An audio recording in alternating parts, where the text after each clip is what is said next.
Katapang, mayroong naghamon sa akin isang tao, dahon daw ng kapayas. Bigyan niya ako ng trike, dahon ng kapaya, ipaluluto ko daw. So ito mga katapang,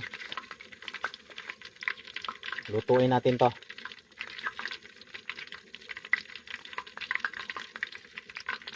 Ito,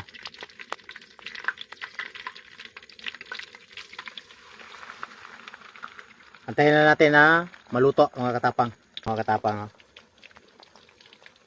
antayin na natin mga yelo mga katapang. Malapit na to mga katapang.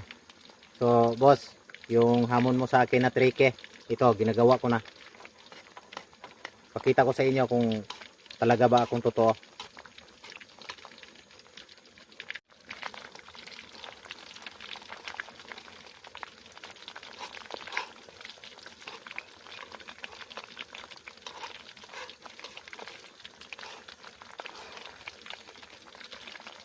Medyo matagal-tagal to kasi makapal yung dahon ng kapayas. So antayin lang natin mga katapang na maluto.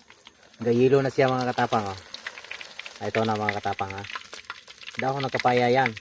Klaro. So malapit na to mga katapang.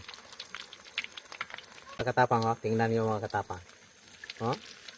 Crispy na. Malapit na to. Antayin nyo mga katapang kung kaya ko ba to na challenge sa aking buhay. Kasi mayroong nag-comment sa doon sa video kong in-upload kong una. Bigyan niya daw ako ng trike. Dahon ng kapaya ipakakain ko. Oh, boss, luto na. So ano pang hinihintay? Kakainin.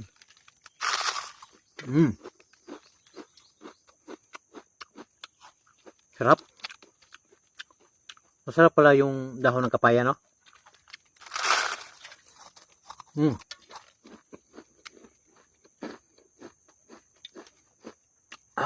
Grabe.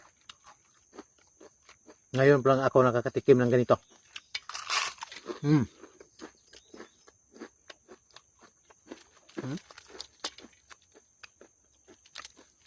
Parang utap.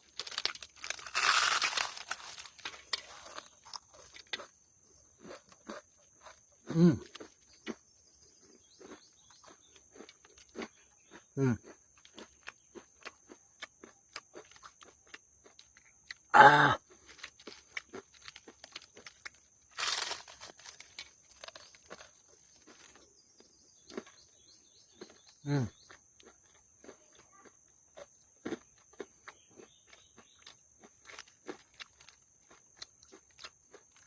Ah.